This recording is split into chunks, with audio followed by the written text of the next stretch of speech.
Assalamualaikum warahmatullahi wabarakatuh.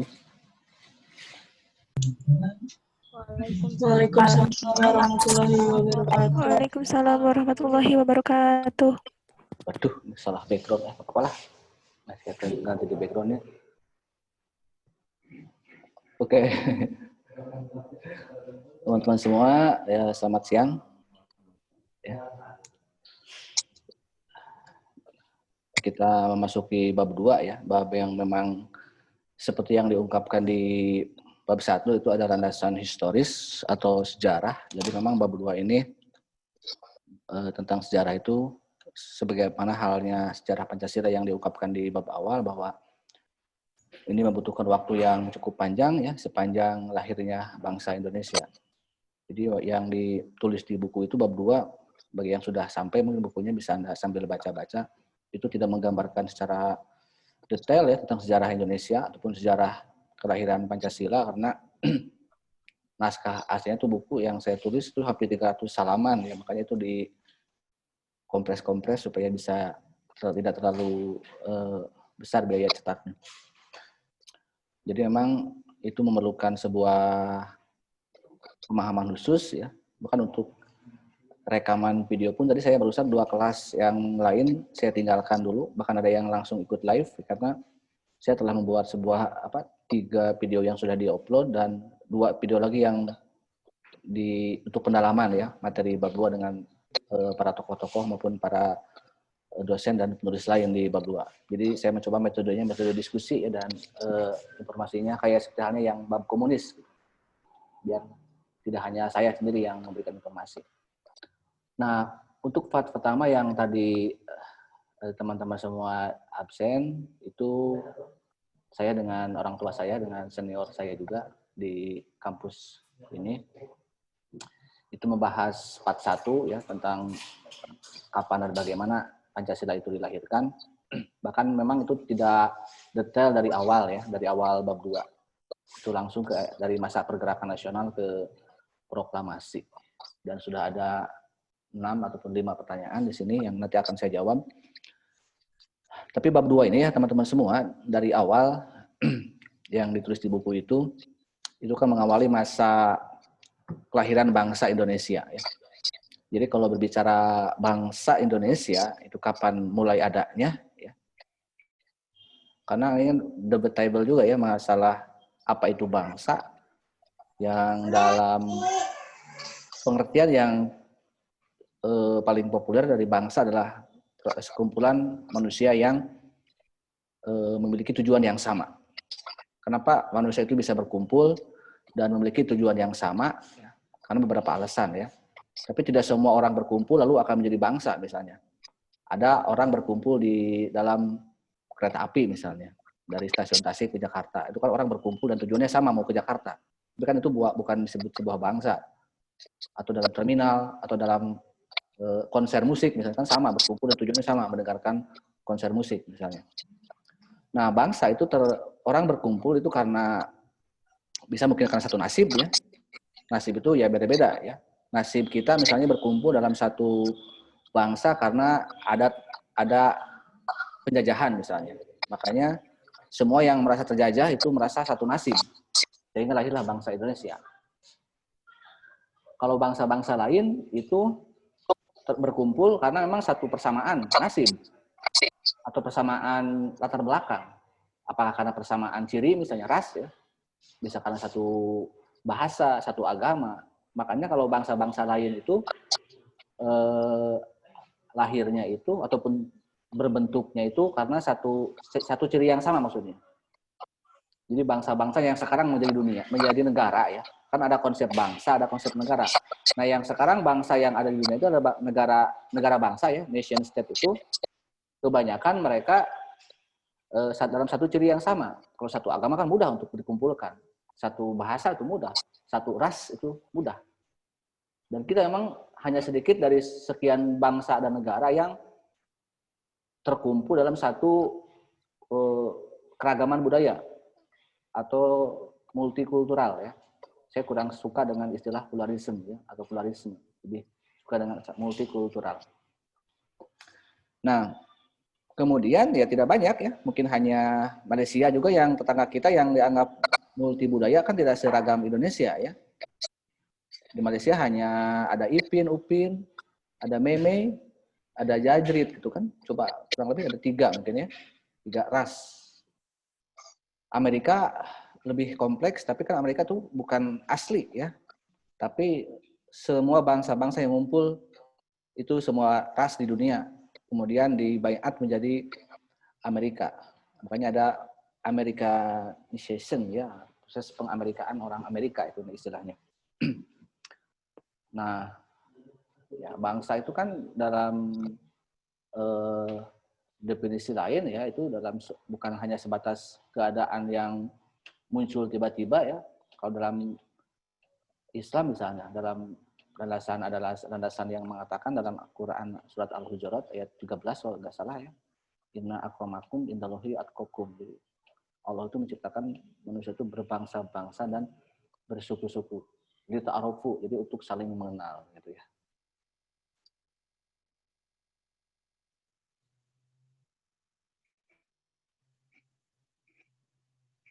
Saya barusan jadi dosen PAI sedikit ya. Oke, jadi itu. Nah, Indonesia yang dalam hal ini, kalau kita berbicara Kutai ya, dalam catatan sejarah kita sebagai bangsa pertama, walaupun memang Kutai masih dalam satu kumpulan yang sederhana. Tapi saya ingin menegaskan ya kalian tentang proses sejarah bangsa Indonesia yang dimulai, mungkin bukan bangsa, mungkin lebih tepatnya kalau dari sisi bangsa yang menjadi negara modern ya, tapi apa itu sejarah ya. Awal mula Indonesia memasuki fase sejarah yang sedikit mungkin tertinggal dengan bangsa lain atau dengan belahan dunia lain. Karena di abad keempat, kurang lebih kelima keenam kita baru ya, ada tanda-tanda kehidupan di Kutai.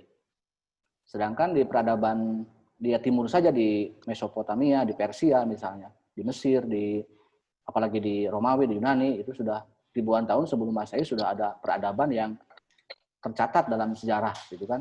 Sudah ada bukti-bukti empirik yang bisa dibuktikan. Mungkin kita sedikit tertinggal ya atau jauh tertinggal oleh bangsa lain tentang sejarahnya. Bukan berarti mungkin tidak ada peradaban atau kehidupan sebelum Kutai. Mungkin ada tapi belum ada bukti yang memperkuat kehidupan Indonesia sebelum Kutai. Yang sekarang sedang digali di Gunung Padang, di Cianjur, mungkin itu bisa mengubah peta dunia maupun peta sejarah Indonesia ya. Dan yang konon katanya kalau itu sahih akan mengalahkan atau lebih tua daripada piramid di Mesir. Katanya seperti itu. Tapi kita biarlah nanti waktu yang menjawab gitu ya tentang hal itu. Oke. Nah, setiap bangsa itu memulai sebuah sejarah, sebuah peradaban karena memang ada bukti ya. Apa coba buktinya? Bukti bahwa sebuah bangsa itu atau sebuah kehidupan itu mengalami satu fase yang disebut sejarah. Kan ada sejarah, ada pra-sejarah. Dari mana kita tahu bahwa itu ada kehidupan di masa lalu ya? Coba. Dari mana kita tahu ada kehidupan di masa lalu? Anda punya masa lalu?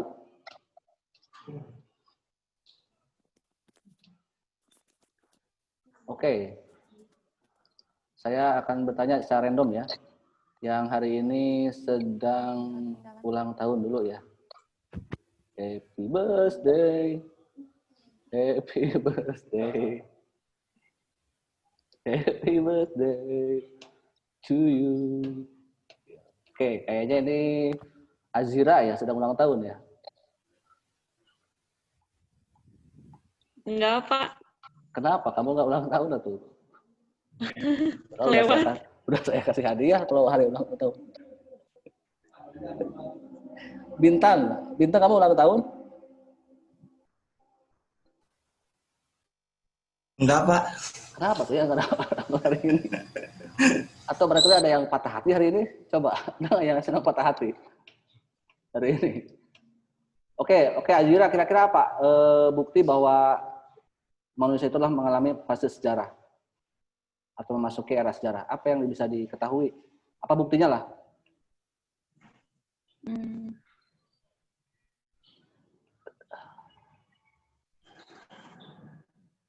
Dari mana kita tahu Kutai kan gitu? Itu boleh kalau Anda sudah baca ini ya prolog tadi. Adanya peninggalan-peninggalan. Oke, siapa nih? Amalia ya. Amalia kamu ulang tahun ya? Kok bisa jawab? Pak. Oke, apa peninggalannya? Semacam prasasti-prasasti Semacam itu prasasti. Coba tadi Bintang. atau Saya lanjut ke Bintang, ke cowok coba. Adanya sebuah peninggalan, Pak. Apa peninggalannya? Apa yang ditinggalkannya? Artefak. Artefak, iya Pak. Berupa apa itu? Sebuah tempat yang telah ditinggal. Apa sih ya? Ya mungkin dalam bahasa sederhananya apa sih manusia itu telah bagaimana gitu? Kan apa sih medianya gitu?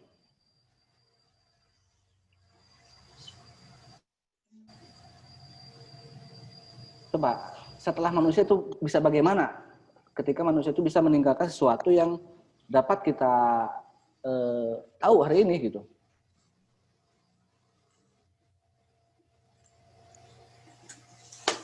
Coba yang sedang off ini videonya ya. Putria Rahma ada. Kita bisa mendengar suaranya? Ada Pak. Ini buktinya teh kayak manusia zaman dulu teh melakukan suatu kegiatan terus menggunakan benda. Nah, terus benda tersebut ditemukan sekarang jadi terbukti bahwa masa lalu teh ada kehidupan. Itu kan para sejarah juga bisa seperti, tapi ini sejarah ya.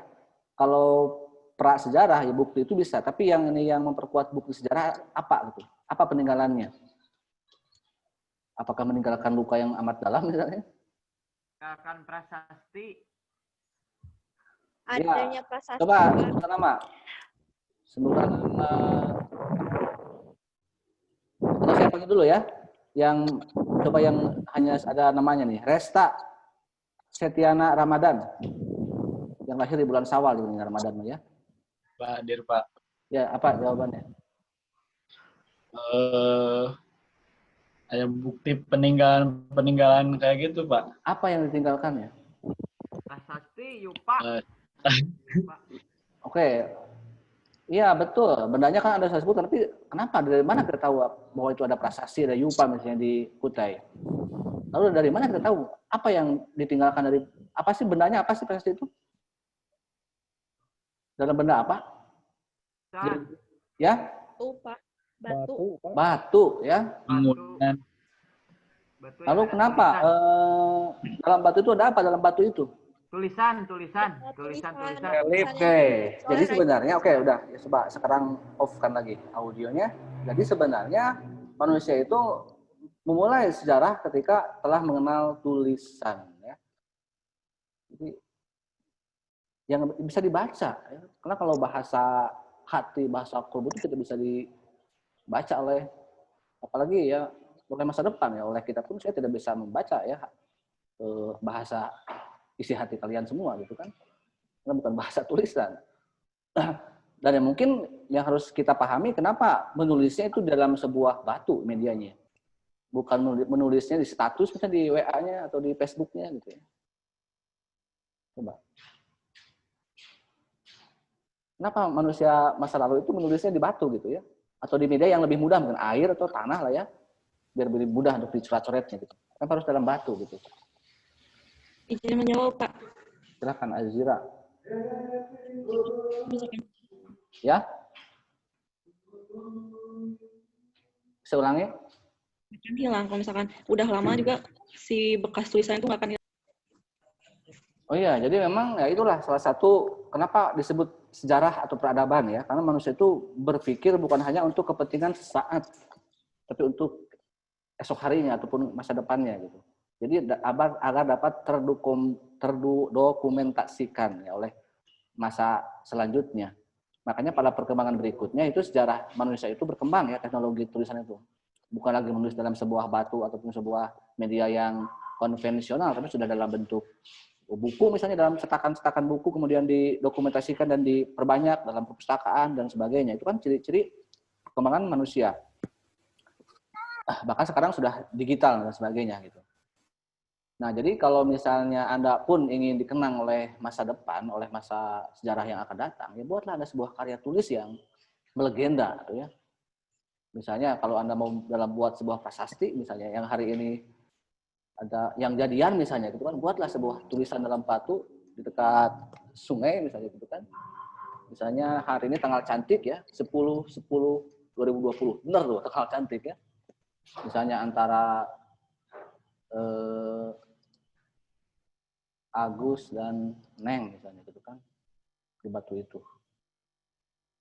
Semoga tetap abadi misalnya gitu ya. Itu kata-katanya. Nanti 1000 tahun yang akan datang ada manusia yang datang ke sungai itu dan ada batu, ditemukanlah sebuah batu prasasti itu. Wah, ternyata ada manusia tahun 2020 yang membuat sebuah sejarah cintanya di tanggal tersebut gitu misalnya ya. Nah, itulah ya ciri-ciri manusia itu harus meninggalkan sebuah bukti yang dapat dikenang. Oke, agar tidak melebar gitu ya. Karena saya hari ini banyak cerita, karena sejarah itu harus banyak cerita. Nah, teman-teman semua, bahwa Kutai yang mengawali masa sejarah ya. Bahkan kalau di buku sudah di sana diawali dengan bukan hanya pada proses sejarah umum, tapi juga ada nilai-nilai tersendiri ya.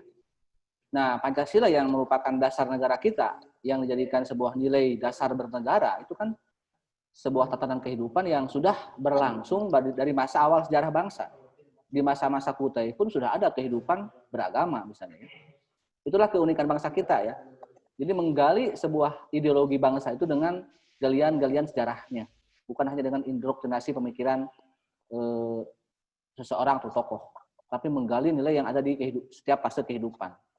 Paling tidak, kenapa kita memilih sila ketuhanan yang Maha Esa atau ketuhanan sebagai sila pertama? Karena dalam setiap sejarah Indonesia itu selalu diiringi oleh corak-corak kehidupan beragama ya. Tentunya diawali oleh fase Hindu-Buddha misalnya.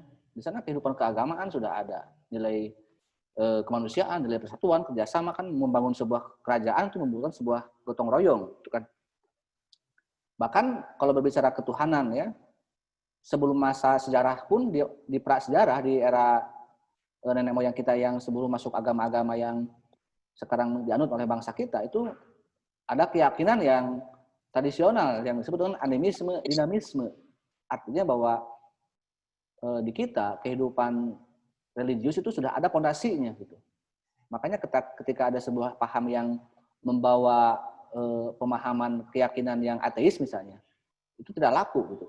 Karena secara kultur masyarakat kita dari nenek moyang prasejarah sampai ke setiap fase sejarah itu selalu ada agama yang dianutnya, dari animisme, dinamisme sampai Hindu-Buddha ya, dan sebagainya.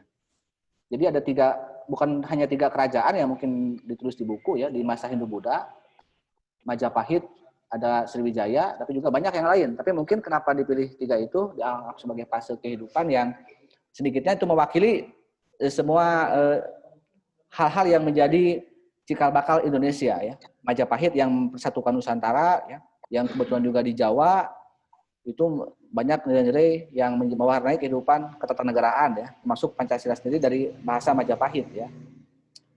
Terus juga Sriwijaya ya, banyak hal-hal yang mungkin menjadi fondasi atau inspirasi para founding father dalam merumuskan dasar negara di 3 ataupun di masa kerajaan awal ya, di masa era Hindu-Buddha. Terus memasuki era Islam ya, yang mungkin tidak banyak dibicarakan di sejarah Indonesia maupun di buku yang saya tulis, tapi paling tidak Islam ya dalam waktu yang cukup singkat itu bisa menggambarkan ataupun bisa diterima dengan baik ya, dengan jalan-jalan yang cukup damai ya, tidak dengan invasi peperangan seperti halnya penjajah Eropa, dan itu bisa dalam waktu yang cukup singkat bisa mewarnai ataupun bisa mengubah dominasi Hindu-Buddha ya di kerajaan-kerajaan dengan dinamika yang ada ya. Kan ada berapa jalur itu Islam masuk ke Indonesia?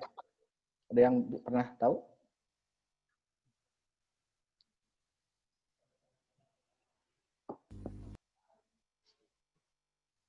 Coba, Islam itu berapa jalur apa diterima di Indonesia?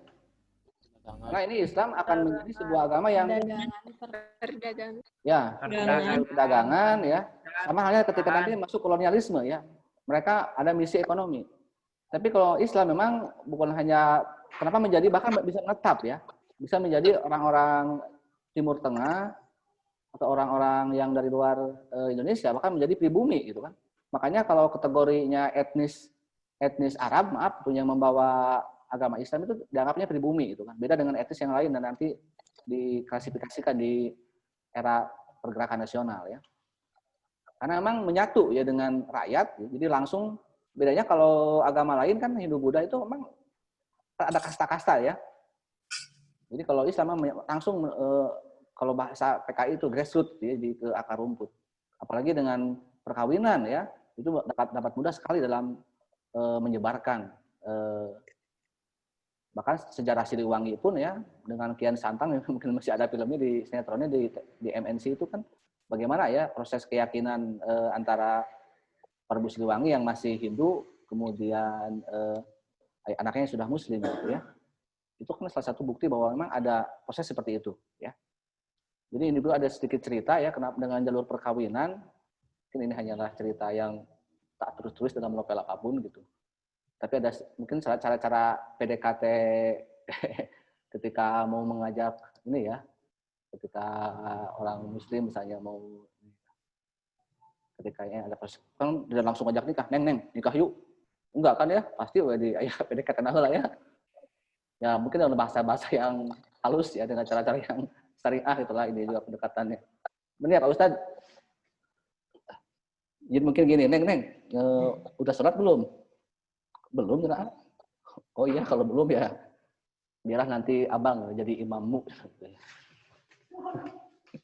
Ya. Habis udah itu. Contohnya syariah ya. Oke, itu udah ya. Singkat cerita, kita tak lama setelah Islam berkuasa di hampir seluruh Nusantara ya. Kemudian masuklah pengaruh baru ya. Mungkin di bab 2 yang sudah Anda kerjakan tugasnya, yang sudah baca-baca itu masuk ke era penjajahan ya atau kolonialisme. Kenapa ada penjajahan? Itu kan pertanyaan awalnya seperti itu. Apakah karena suka dijajah misalnya? Jajah dong aku misalnya atau apa? Sepuas hatimu.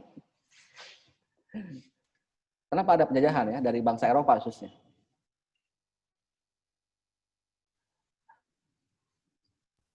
Adanya penjelajahan dunia, bukan? Ya, Penjelajahan samudra. ya, kenapa bisa menjelajah samudra? Dari mana tahu samudra? Jatuhnya ini Konstantinopel, terus kan masyarakat Eropa perlu bahan-bahan, jadi mereka tuh sambil membuktikan bumi itu bulat atau datar, sambil mencari rempah-rempah juga. Oke, betul. Itu salah satu. Barusan siapa sih? Barusan siapa yang bicara? Putria Rahmagatiana, Pak. Oke, bisa jadi itu ya. Bagian dari rangkaian. Tapi kan ada latar belakang yang dasar kenapa bisa muncul penjajahan atau penjelajahan. Nah, dalam sejarah itu, ada yang bisa jawab lagi? Adanya paham Gold Glory Gospel, Pak. Itu salah satu misi nanti ya, misi kepenjajahannya. Tapi ini awal mulanya. Kenapa bangsa Eropa bisa mengalami satu zaman itu? Kalau Anda lihat buka lagi sejarah ya, kalau yang Panana bilang itu ada humanisme ya, mungkin di part berapa itu ya, di menit berapa Panana bilang humanisme. Tapi sebelum humanisme sebenarnya bangsa Eropa itu mengalami dulu suatu bab besar dalam sejarah itu ada Renaissance ya, dan humanisme tentunya. Jadi ada bangkitnya ilmu pengetahuan dan teknologi di Eropa itu. Karena dalam kurang lebih 1.500 tahun Eropa mengalami masa kegelapan ya, dark age dalam istilah sejarah itu. Tidak berkembangnya ilmu. Termasuk tadi ya ada teori yang mengatakan dunia itu bulat juga dianggap sesat gitu kan atau menistakan agama. Saking tidak berkembangnya ilmu di Eropa. Ditambah lagi dengan sistem kerajaan yang feodal yang menindas rakyat gitu kan, yang merasa berkuasa ya sewenang-wenang. Itulah yang memunculkan adanya revolusi Prancis ya. Sampai akhirnya Eropa mengalami masa perubahan struktur politik dan ekonomi, gitu kan? Dari mana awalnya? Dari ilmu pengetahuan. Sadar akan pentingnya ilmu pengetahuan. Itu Renaissance. Dan mereka ingin mengulang kembali kisah indah pada masa peradaban Romawi dan Yunani kuno. Terlebih lagi Yunani kuno yang memang di sana banyak filsuf-filsuf seperti Socrates, Thales, Aristoteles dan kawan-kawan itu mengakrobatkan ilmu pengetahuan dan pemerintahan, demokrasi dan sebagainya. Itulah yang dibangkitkan di abad ke-12 14 atau 15 ya di kebangkitan Eropa. Itu salah satu faktornya. Nah, imbas dari adanya sebuah kebangkitan itu, ya, imbas dari berkembangnya ilmu pengetahuan itu adalah ada produknya, yaitu teknologi. Adanya revolusi industri itu di Inggris. Bahkan sekarang istilahnya sudah revolusi industri 4.0 namanya istilah sekarang ya. Karena sudah dari mulai teknologi yang mesin-mesin yang awal sampai ke sekarang teknologi digital. Itu ya. Jadi berubahnya sistem ekonomi cukup besar ya. Tadi banyak setelah hasil produksi melimpah dengan ditemukannya mesin-mesin, maka barang melimpah ya dan kehidupan masyarakat taraf ekonomi semakin tinggi dari masyarakat agraris ke masyarakat industri, sehingga membutuhkan bahan baku, membutuhkan pasar untuk menjual produk-produk yang sudah melimpah dan lain sebagainya. Ditambah dengan ditunjang dengan adanya ilmu pengetahuan yang berkembang. Tadi dunia itu bulat. Berarti kalau bulat bisa dikelilingi, dijelajahi. Kemana caranya untuk mengelilingi dunia itu? Apakah mau numpang merpati misalnya?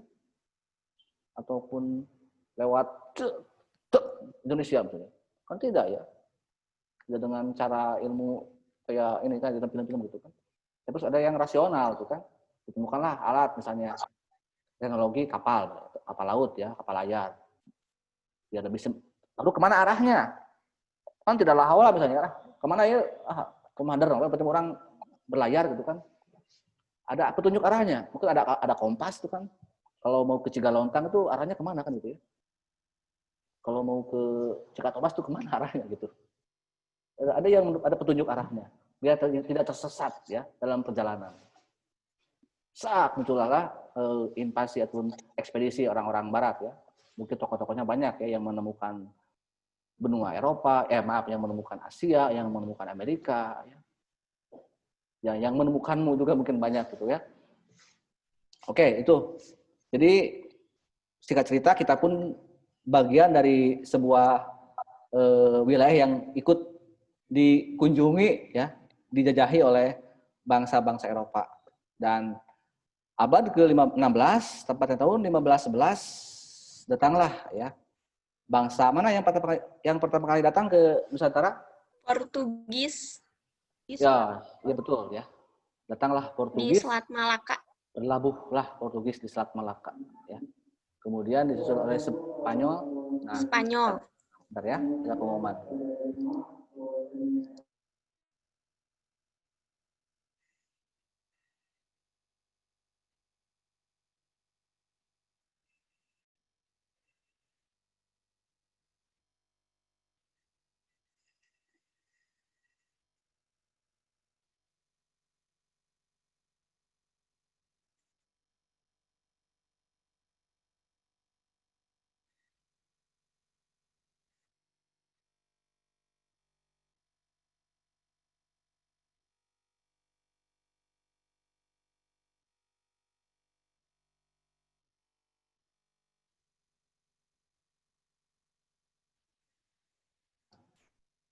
Jadi Portugis disusul oleh Spanyol.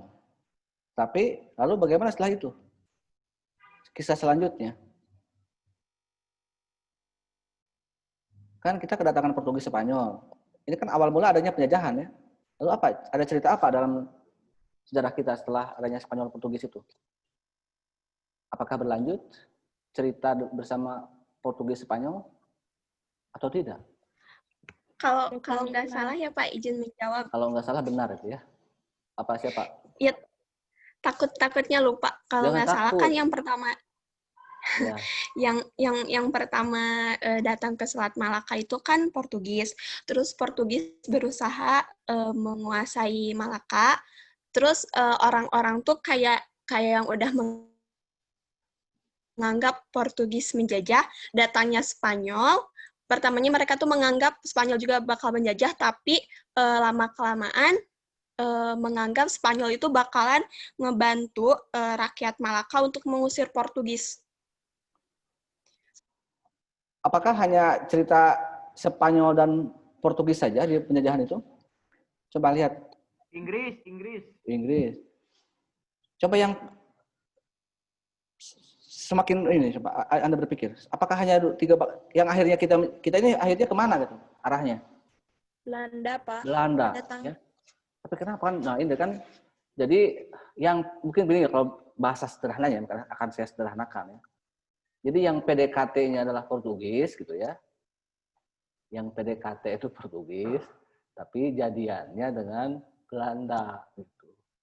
Itu banyak teori yang terbantahkan ya, terutama teori cinta mungkin. Yang katanya pandangan pertama itu akan bagaimana gitu kan, atau cinta pertama itu bagaimana gitu kan. Tidak, ya. Kita mungkin berlabuh pada orang ketiga ya, atau tidak pihak ketiga. Nah, kira-kira apa sih yang membuat Belanda itu bisa berlabuh ya, cukup lama ya sampai kata orang tua itu sampai 7 turunan gitu ya. Walaupun sudah berganti, kadang-kadang ada Inggris dan Prancis gitu ya di dalamnya. Tapi itu kan anggaplah bangsa Belanda ya karena memang satu sekutu. Kira-kira punya pelet apa ya Belanda itu dalam menaklukkan hati bangsa Indonesia gitu. Oke. Oh, tadi kan Islam terima karena ada perdagangan dan pernikahan, perkawinan. Kira-kira Belanda itu punya apa? Dengan cara apa Belanda itu bisa? VOC, Pak. Apa itu VOC? Jadi betul VOC, tapi ya maksudnya itu organisasi ya, perkumpulan orang-orang para pedagang Belanda ya. Dagang. Jadi sebenarnya kan mereka itu berdagang ya, para saudagar. Mungkin orang-orang Spanyol, orang-orang Portugis itu hanya membawa atas nama pribadinya saja, tidak bersatu, tidak kompak. Ya. Berbeda dengan orang-orang Portugis yang memang, dengan orang-orang Belanda, biar dia itu bisa kuat, bisa menang, dan akhirnya dia bersatu semua pedagang Belanda lewat POC itu. Yang akhirnya lahirlah setelah ekonominya dikuasai kan oleh POC, maka muncullah penjajahan gitu kan, politik akhirnya. Makanya pesan moralnya mungkin hati-hatilah dengan ekonomi ya. Kalau suatu ekonomi negara itu sudah dikuasai oleh asing, maka tunggulah penjajahan. Itu kan itu yang dulu waktu penjajahan kolonial masa lalu ya. Sekarang pun dengan adanya neokolonialisme itu kan mungkin tidak seperti dulu ya. Ada jelas orangnya nampak di sini. Tapi karena kan dengan pengaruh ekonomi misalnya, dengan investasi, dengan bantuan modal dan sebagainya, dengan hutang negara dan sebagainya. Lalu kita tidak berdaya dalam hal ekonomi, tidak lagi mandiri. Tiba-tiba ya mungkin setiap penguasa yang ada tidak bisa lagi mandiri dalam mengambil kebijakannya. Yang mungkin kemarin waktu Omnibus Law itu sempat panas ya gitu kan. Karena memang kita tidak bisa lagi ya, mungkin harus hati-hati dengan gaya baru dalam penjajahan ya. Jadi para penjajah itu memiliki 1001 cara adalah untuk menaklukkan wilayahnya. Ya. Oke ya. Sampai situ ada pertanyaan dulu mengenai fase penjajahan? Atau mau saya kasih cerita lain di balik penjajahan? Mau nggak kasih saya cerita lagi? Ya? Atau kita beres saja kuliahnya?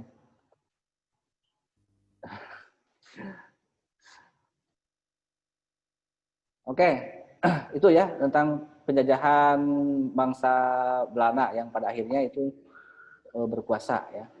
Sebenarnya ada beberapa kisah tapi di lain waktu ya akan saya ceritakan lagi. Oke, nah sekarang kita lihat mungkin selama bertahun-tahun ya kita di dalam kekuasaan Belanda walaupun dicampuri oleh Inggris dan lain sebagainya. Nah, di sini akan saya lihat dulu pertanyaan kalian ini ini langsung kalian ke masa proklamasi ya. Di Fadil. Tapi kenapa ada masa pergerakan nasional ya? Bahkan ini mungkin saya biar yang agak nyambung nih. Pertanyaannya dari Fauzia Ilma dulu ya. Nah, bahkan dari Cindy juga. Cindy, Fauzia ya. Ini yang dari awal dulu. Kalau tadi Cindy Eka mana? Ada? Yang mana Cindy Eka? Hadir, Pak. Oh, tadi sini udah saya jawab ya. Karena memang nilai-nilai Pancasila itu sudah ada ya. Pada masa awal kerajaan ya. Jadi ketika 45 ketika merumuskan Pancasila itu tinggal menggali dari nilai-nilai yang sudah ada, nilai ketuhanan, nilai kemanusiaan gitu. Jadi bukan hanya Iya, Pak. indoktrinasi paksa kalau ideologi Pancasila, tapi penggalian dari budaya yang telah melekat di masyarakatnya. Itulah Pancasila. Ya, Pak. Terima kasih. Kemudian sama-sama. Dari Fauzia Ilma ya. Nah, Indonesia baru sadar ya. Iya, Pak. Ya itulah pentingnya pendidikan ya. Karena kalau tidak dididik ya manusia itu tidak akan berkembang, tidak akan sadar. Makanya apa itu pendidikan? Proses usaha sadar kan gitu. Definisi pendidikan itu. Dan ini kan tidak bisa lepas dari adanya golongan terpelajar ya. Atau orang-orang yang sekolah, yang kuliah. Kenapa orang Indonesia itu sekolah? Nah ini kan kita ini sedikit memiliki nasib yang buruk ya dibandingkan dengan Malaysia dan Singapura atau Brunei. Karena yang menjajah kita bukan negara yang bisa mengayomi, tapi yang murni menjajah. Belanda itu murni menjajah. Kalau Inggris memang menjajah, tapi ada timbal baliknya gitu kan. Ya berimbang lah. Tidak hanya merampas kekayaan, tidak hanya merenggut ekonomi, tapi juga ada sedikitnya SDM-nya diperhatikan. Sumber daya manusia di Inggris atau di Malaysia, di Singapura maupun di Brunei yang sekarang mungkin lebih jauh unggul daripada kita ya, mohon maaf dalam beberapa hal. Nah, itulah. Nah, tapi Belanda pun akhirnya sadar ya, setelah adanya humanisme tadi ya. Humanisme kan yang awalnya membangkitkan manusia itu untuk merdeka, untuk menjadi manusia yang merdeka. Siapa sih manusia yang ingin ditindas? Kan tidak ada. Lu penjajah, gue terjajah. Lu raja, gue rakyat. Tapi kan sebagai manusia, mereka apakah senang nggak sih kalau sudah sadar bahwa sama-sama manusia? Nah itu kan baru terpikirkan kan oleh manusia modern ya. Ada humanisme itu. Kok jeruk makan jeruk misalnya? Kok manusia memangsa manusia? Itulah humanisme. Dan di Eropa pun sudah berkembang kan dari awal. Justru dampak buruk dari adanya penjajah.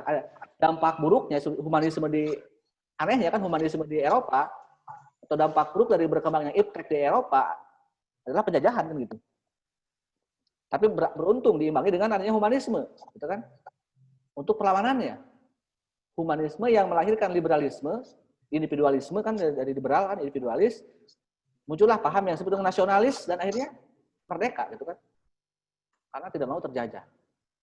Nah, di Eropa juga sudah banyak partai-partai liberal yang kan tidak semua orang Belanda itu juga setuju dengan penjajahan itu kan. Baik itu dari partai liberal maupun dari partai sosialis Belanda tidak setuju dengan penjajahan. Makanya sering berpendapat kalau di forum-forum parlemen Belanda. Jadi mengingatkan pemerintah jangan terlalu kejam lah sama Indonesia. Indonesia juga manusia kan. Makanya ketika Ratu Belanda berkunjung ke Nusantara di abad ke-19 akhir, melihat orang-orang Indonesia ya, yang Belanda yang dari negara yang hasil reklamasi, yang hasil mengangkat lautan menjadi daratan itu bisa megah. Sementara kita yang sumber kekayaan alamnya tuh lihat anak-anaknya cara ludih ya,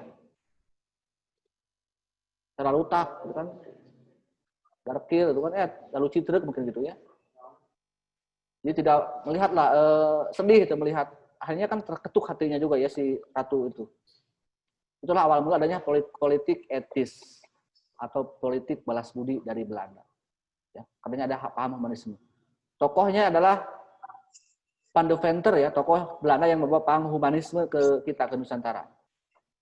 Ini kan kondisi setelah adanya perang Diponegoro ya, perang yang menguras energi Belanda, kemudian membutuhkan lagi modal untuk membangun. Setelah perang kan banyak tekor lah ekonomi Hindia Belanda, sehingga harus ada kebijakan yang meningkatkan lagi ekonomi Hindia Belanda. Makanya adalah adanya kultur stetsel itu, tanam paksa dan kerja rodi. Itulah yang membuat korbannya berjatuhan ya, dipaksa untuk bekerja dan dengan banyak korban.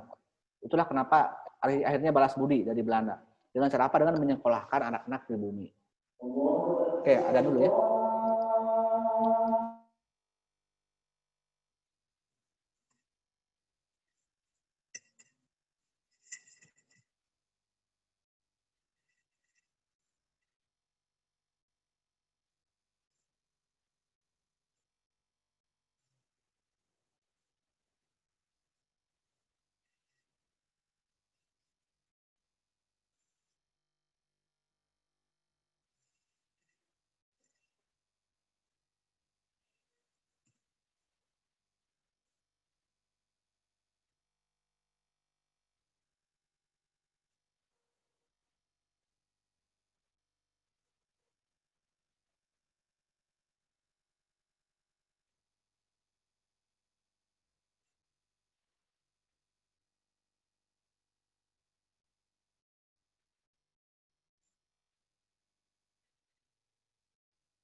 Kenapa?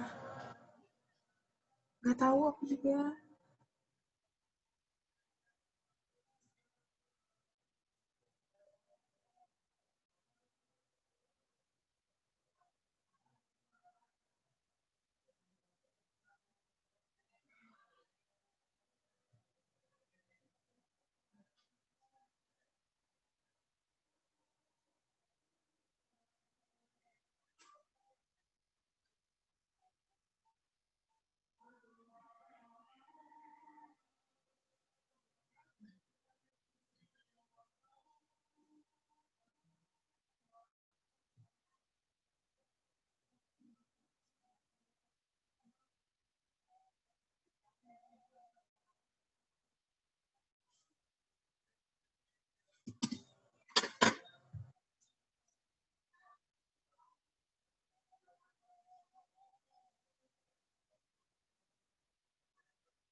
Sore.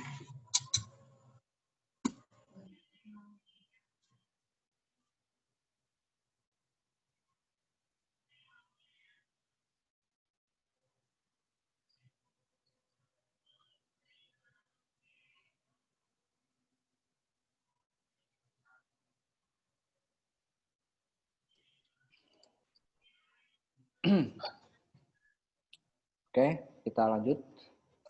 Sampai mana ya? Aku lupa.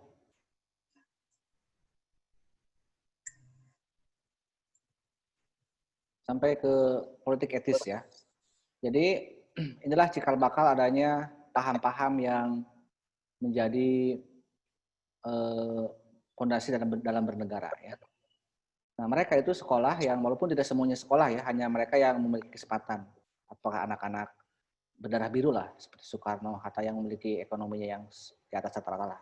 Yang pegawai-pegawai pemerintahan di Belanda maupun anak-anak raja atau keturunan raden. Itu tidak semua ya, karena masih diskriminasi Belanda itu terhadap pribumi. Tapi paling tidak itu melahirkan golongan-golongan terpelajar atau golongan intelektual yang melawan terhadap penjajahan ya. Terutama setelah adanya kebangkitan nasional ya dari 08 tahun 08 dari Budi Utomo pencetusnya. Nah, mereka itu yang Pak Nana bilang itu ada yang sekolah di sekolah-sekolah Belanda ya. Baik itu di dalam negeri, karena sekolah umum dulu kan sekolah negeri pasti sekolah Belanda kan.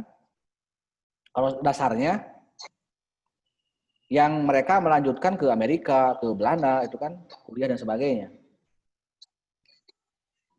Kemudian ada yang juga sekolah-sekolah agama, pesantren ya, yang mereka melahirkan, yang melanjutkan ke Timur Tengah, ada yang ke Mesir, ke Al-Azhar misalnya, ataupun ke Arab Saudi.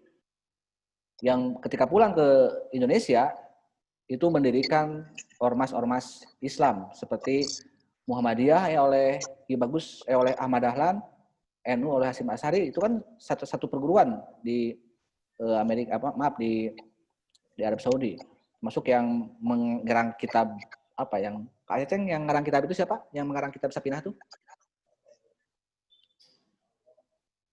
Al-Bantani pokoknya gitu ya. Ya, itu kan satu guru ya dengan Dahlan dan Hasyim Asy'ari. Mereka yang mendirikan ormas-ormas Islam ya dan partai-partai Islam misalnya ya. Itu kan jauh sebelum merdeka ya.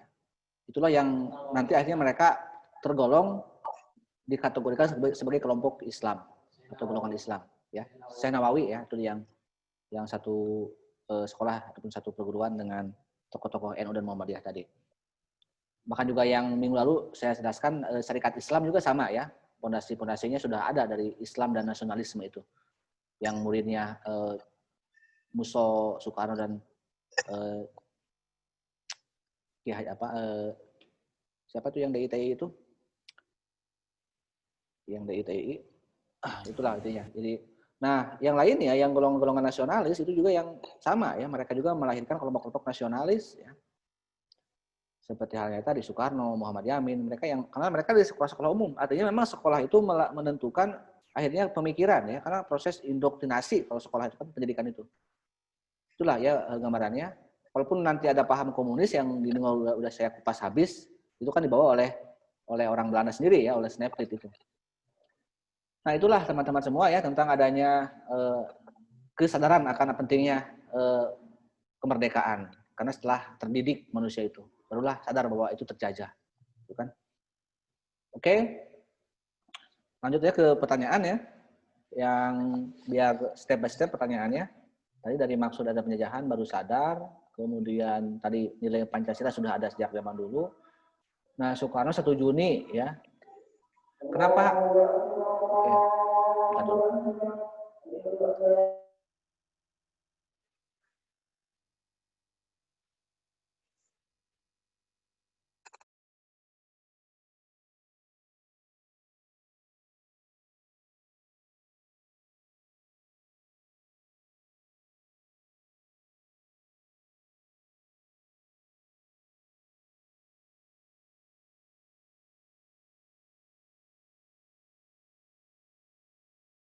Ini pertanyaan dari Fadil Maulana Sidik, ada? Kenapa apa saja 5 dasar yang Soekarno perjuangkan? Coba di buku Anda boleh baca ya. Tentang 5 dasar dari Soekarno, jelas Soekarno itu menempatkan ketuhanan itu di terakhir kalau tidak salah ya. Dari internasionalisme ya. Jadi Soekarno itu tidak beda ya antara rumusan Soekarno dengan rumusan yang sah yang jadi pidato Soekarno itu memang lengkap di 1 Juni itu sampai dia memeras ke dalam Trisila dan ke Eka Sila, yaitu tentang rumusan dari Soekarno. Dan memang itulah salah satu bukti bahwa Soekarno itu bukan satu-satunya penggali ya, atau perumus, hanyalah salah satu. Nanti 1 Juni itu dilanjutkan lagi ke Piagam Jakarta gitu kan, di 22 Juni di Panitia 9 itu. Itu mungkin ya mengenai 5 dasar dari Soekarno itu yang mungkin kemarin pernah ada kontroversi ketika DPR mau mengesahkan undang-undang RUU HIP ya, haluan ideologi Pancasila, yang katanya isinya itu mencantumkan Trisila dan Eka Sila. Itu kan belum sah ya. Itu cacat secara historis dan filosofis dan cacat secara hukum ya. Karena menempatkan Pancasila dalam undang-undang biasa ya. Padahal kan Pancasila itu adalah sumber dari segala sumber hukum. Dasar negara. Kok jadi dijadikan undang-undang? Harusnya kan Pancasila itu jelas itu kan paling tinggi di atas Undang-Undang Dasar. Makanya kalau kemarin Omnibus Law itu dikaji dari sisi kajian saya misalnya, itu gampang aja menilainya ya. Kalau Anda bicara, itu kan kebijakan ketenagakerjaan, itu masalah ekonomi ya, kebijakan ekonomi negara. Lihat dulu, sila kelima itu kan keadilan sosial bagi seluruh rakyat Indonesia. Itu fondasi awalnya. Kemudian diterjemahkan ke dalam Undang-Undang Dasar 45 pasal 33. Ya, tentang bumi, air, dan kekayaan alam lainnya, itu kan semuanya untuk negara dan untuk pemerintahan rakyat, itu kan. Tentang cabang-cabang produksi yang penting. Kalau saya analisis dari Pancasila, sila kelima sampai ke Undang-Undang Dasar 45, semuanya itu pro rakyat, semuanya juga. Tapi yang bermasalah adalah ketika dijadikan undang-undangnya di bawah undang-undang dasarnya, seperti yang kemarin ya, undang-undang Cipta Kerja Omnibus Law itu. Itu kan bukti pengkhianatan negara terhadap rakyat, gitu kan. Jadi yang bisa menerapkan Pancasila sebagai dasar negara adalah negara. Itu yang saya tanyakan di UTS kemarin, di pretest kan. Bukan kita mah ya hanyalah objek yang harusnya mendapatkan jaminan dari negara. Oke. Itu ya kurang lebih mengenai rumusan Soekarno, sekali lagi yang belum sah ya 1 Juni itu. Hanya namanya saja oke lah, namanya Pancasila. Tapi 22 Juni lah nanti yang menentukan sila-silanya ya. Yang dirubah nanti di PPKI dengan menghapus 7 kata. Mungkin nanti ada banyaklah video berikutnya yang menjelaskan hal itu. Berikutnya dari Azira Wardah ya. Ada Azira Wardah? Bisa didengar suaranya? Ada, Pak. Nah, ini masuk ke era proklamasi ya, atau detik-detik proklamasi. Ya. Kenapa dengan Soekarno? Ya. Mungkin minggu lalu saya pernah mengatakan Soekarno ketika hubungannya dengan PKI gitu kan. Kenapa dengan PKI gitu kan? Kalau ini mungkin kenapa ada apa dengan Jepang? Kan Soekarno itu tidak mau memproklamasikan. Ayolah dong no merdeka kata golongan muda. Enggak mau. Tetap enggak mau, tetap menunggu janji Jepang. Karena di mata Soekarno Jepang itu adalah pihak yang berjasa ya. Dalam mengusir penjajah Belanda khususnya. Jadi melihat peristiwa proklamasi itu lihat juga peta politik dunia saat itu ya, sedang berkecamuknya Perang Dunia Kedua. Ya. Tahun 38 sampai 45 adalah Perang Dunia Kedua.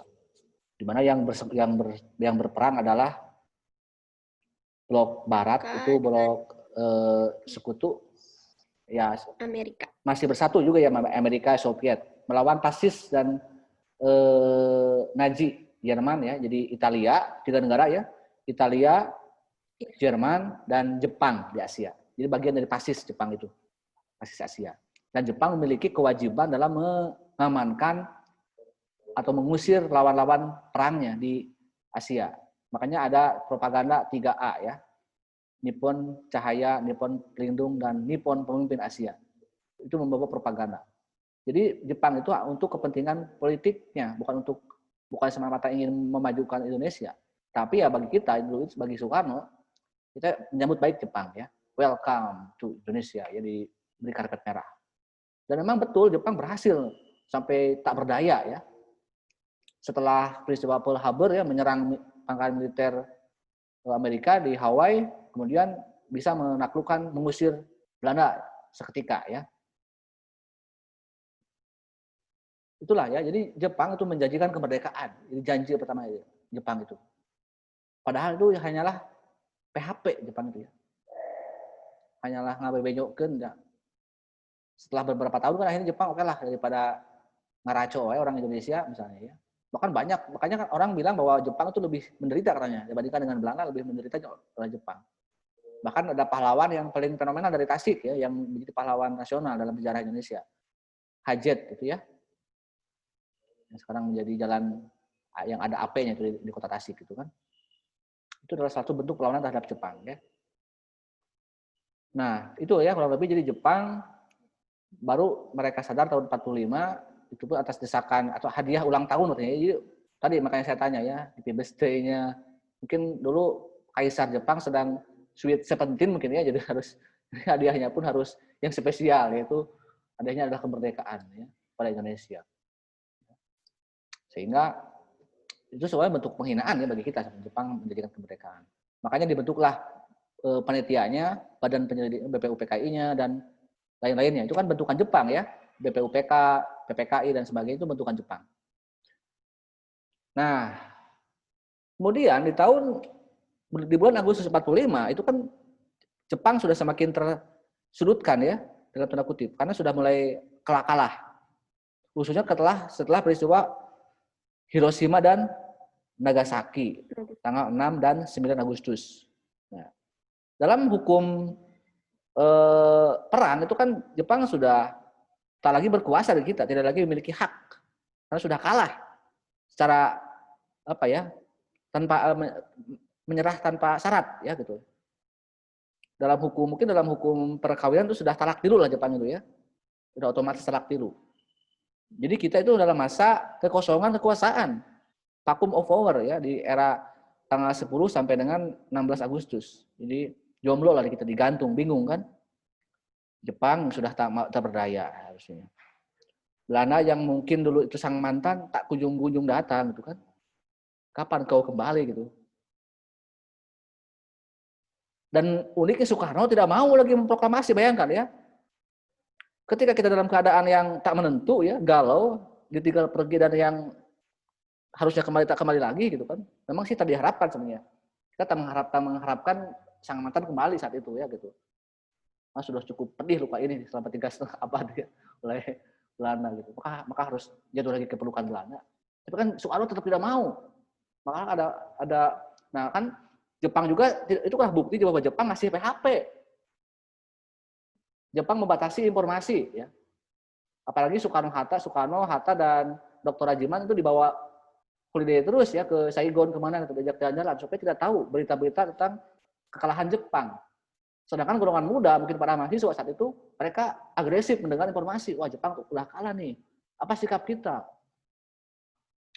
Soekarno tetap nggak mau. Tadi Soekarno itu ingin punya prinsip balas budi yang bagus ya. Mungkin ini salah satu kelebihan Soekarno. Dia tidak mau mengecewakan Jepang, gitu kan? Tetap dia setia pada Jepang. Oke. Yang pada akhirnya adalah penculikan itu ya, penculikan Nagasaki itu dipaksa untuk memproklamasikan. Oke. Jadi itu lalu pertanyaannya ya, kita kan proklamasi ya di tanggal 16-17 Agustus setelah peristiwa Nagasaki malam harinya. Apa sih yang buat kita merdeka saat itu? Kita merdeka karena apa?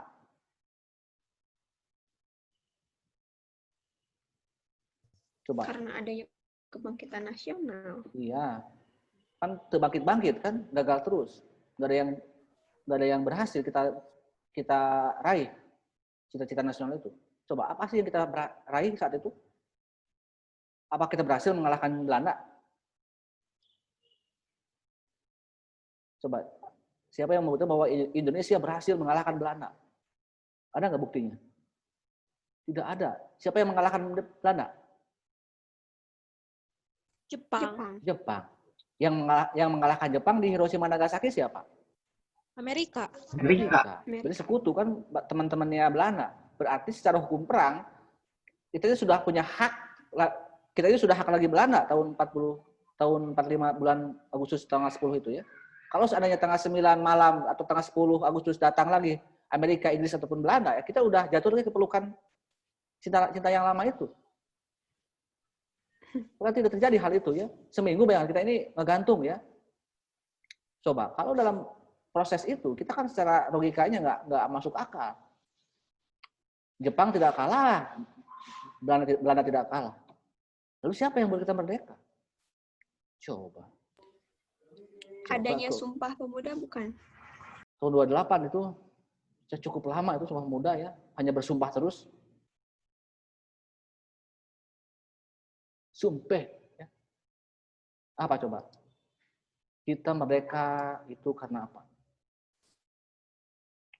Yang jelas bukan karena aku dan juga bukan karena kamu atau kita. Kenapa? Desakan itu bukan Pak, desakan para pemuda. Desakan para pemuda, iya didesak, tapi kan nggak mau, ini desaknya nggak mau, diculik gitu kan, sampai saya dipaksa. Itu jawabannya ada di alinea ketiga pembukaan Undang-Undang Dasar 45. Atas berkat rahmat Allah yang Maha Kuasa. Jadi bukan semata-mata hasil perjuangan ya. Memang ada perjuangan, tapi kan saya bilang kan tidak ada yang berhasil kita itu. Kalau tanpa rahmat Allah Subhanahu wa taala, tanpa Tuhan yang Maha Esa ya. Itulah satu bukti kita negara yang percaya pada keajaiban Tuhan ya. Tugas manusia itu hanyalah berjuang sekuat tenaga, tapi jangan lupa perjuangan yang disertai doa. Itu kata Rhoma Irama ya, bukan kata saya. Jadi harus dengan doa ya berjuang. Makanya kan ada hikmah-hikmahnya kan lihat ya. Tahajud dulu ya, sahur dulu kan bagi umat muslim waktu proklamasi itu adalah hikmah ya. Jadi bukan karena perjuangan. Oke lah ya.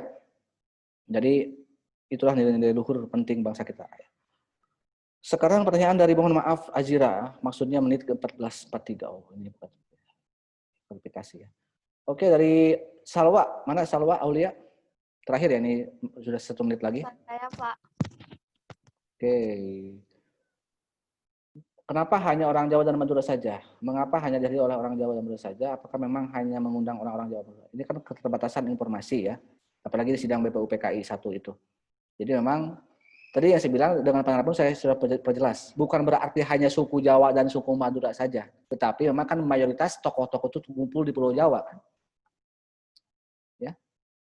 Orang Minang yang banyakkan tokoh-tokoh seperti Muhammad Yamin, Hatta, kan mereka dari luar Jawa. Maramis juga kan orang luar Jawa, tapi mereka sudah tinggal di Jawa. Jadi memang itu ya, jadi akses. Tapi bukan berarti hanya itu, tapi tidak yang berdomisili di Jawa. Kan nanti mereka nggak egois juga kan, anggota PPUPKI nggak egois juga. Nanti juga ketika datang orang-orang dari daerah langsung, dari Bali, dari Ambon, dari Maluku, semuanya bergabung dan mereka menyampaikan satu pendapatnya. Anda boleh baca nanti part 2 dan part 3 ya, tentang kelanjutan setelah cerita proklamasi. Oke, teman-teman semua, mohon maaf ya. Mungkin kita sudah habis waktu. Sekali lagi, bab sejarah ini mungkin kita membutuhkan waktu sekitar 2 pertemuan lagi. Jadi mohon maaf ya, kalian harus bersabar menunggu cerita-cerita dari proklamasi. Ya, mungkin nanti saya akan menggunakan metode lain atau media lain. Tapi tolong ikuti aja dulu di Google Classroom-nya ya. Anda bolehlah beranda di Classroom dikasih banyak postingan-postingan yang kira-kira seputar pertanyaan-pertanyaan materi. Oke, cukup ya semuanya. Selamat siang, selamat istirahat, selamat beribadah. Assalamualaikum warahmatullahi wabarakatuh. Waalaikumsalam warahmatullahi wabarakatuh. Terima kasih, Pak. Terima kasih, Pak. Terima kasih, Pak.